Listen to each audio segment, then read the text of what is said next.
the dragon wakes again. Long after planet Rehab shattered. Long after the Anunnaki tore open the Phantom Zone and slipped like ghosts into the shadows of Earth. Their seed did not vanish. They learned to hide. Not as giants striding across continents, but as whispers inside bloodlines, as symbols carried by kings, as secret orders cloaked in righteousness on the forested edge of fractured empires. Between the Holy Roman Eagle and the Ottoman Crescent, one such bloodline waited like a sleeping serpent. In the rugged borderland of Wallachia, a child was born to a house marked by a dragon. His father bore the name Dracul, the dragon, and wore the emblem of a European knightly brotherhood, the Order of the Dragon, sworn to defend Christendom. But behind the Christian oath lay something far older. The dragon's standard on their banners was not merely medieval symbolism. It was an echo, a memory, a distorted inheritance from the Anunnaki Dragon crests, once carried on fallen Rehab, and his son Vlad Dracula, son of the dragon, would awaken that shadow again.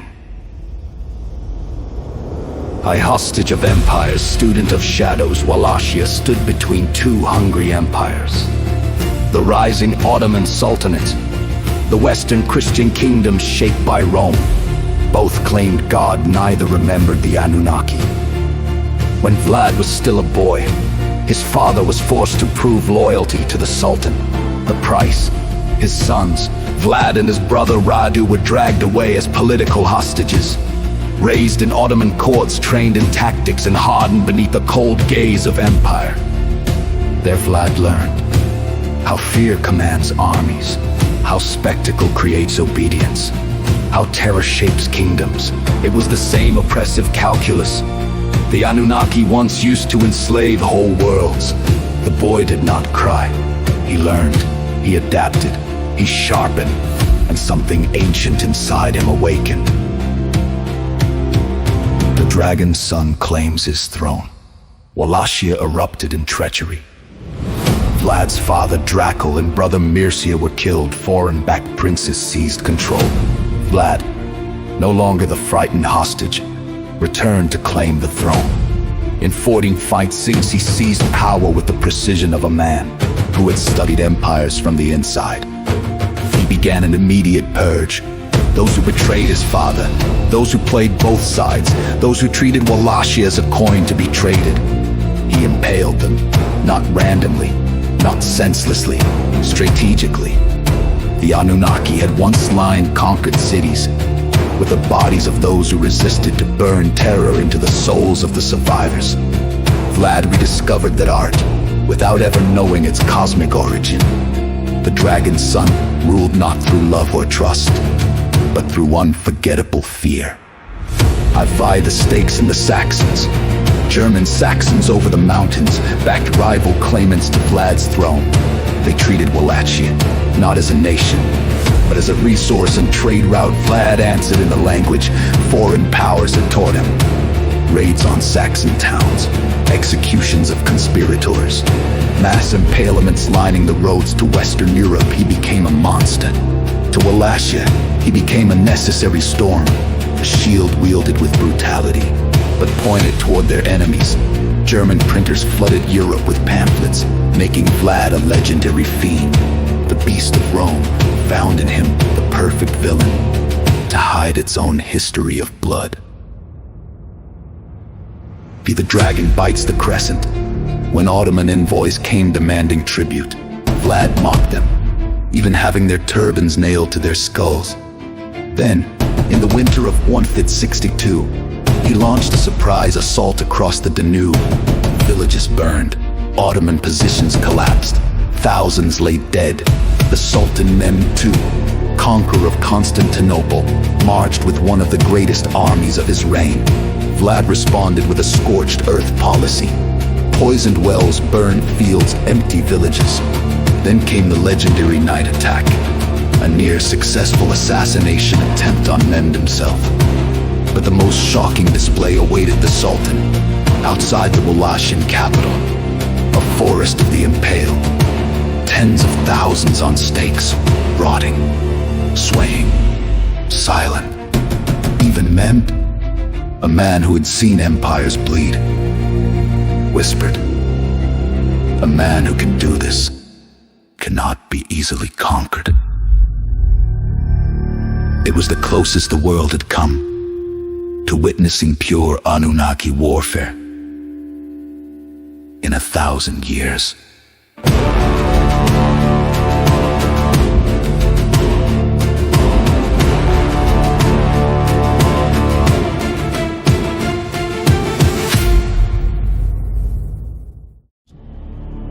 Despite the terror he inflicted on the Ottomans, Vlad's own people turned against him, lured by promises of gentler rule under his brother Radu. Desperate, Vlad fled to Hungary seeking alliance. He found chains instead. King Matthias Corvinus, fearing war and sensing political opportunity, arrested Vlad and forged letters portraying him as a traitor. The church accepted the lie easily for over a decade. Vlad rotted in captivity, while Europe turned him into a horror story commodity. The beast of Rome fed on the tale, a human villain, far more visible than the empire's own crimes. VI, the last roar of the dragon, released eventually to fight for Hungary, Vlad returned to war, leading campaigns in Bosnia, filling towns with fire and ruin. By 1496, he reclaimed the Wallachian throne. It lasted only weeks. Basarab later returned with Ottoman support, and Vlad fell in a chaotic winter battle. His severed head was sent to Mehmed, preserved in honey and mounted on a stake. The dragon's son died surrounded by violence, the only world he had ever known. Vlad's son of the Anunnaki Dragon. After his death, his story fractured. A demon of cruelty, a defender of order, a hero against the Ottomans. To later centuries, the seed of Dracula. But the children of light recorded a different truth. Vlad was not an alien hybrid. He was a spiritual heir to the Anunnaki Dragon. He embodied their philosophy. Domination through terror, order through pain, power through fear, loyalty through blood, a human ruler imitating the darkest methods of the fallen giants. He was both protector and monster, both shield and sword, both victim and reflection of empire. What the children of light remember. The children of light do not recount Vlad's tale to condemn or glorify him. They recount it as a warning, for in every era, the dragon of rehab seeks new heirs, leaders who worship fear, rulers who treat brutality as justice, nations that mistake cruelty for strength, people who trade humanity for control. Vlad the Impaler stands across history, like one of his own stakes, a terrible reminder.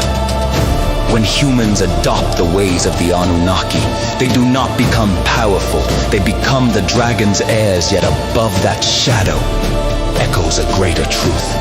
Not by terror, not by empire, not by the dragon, but by light will the world be healed.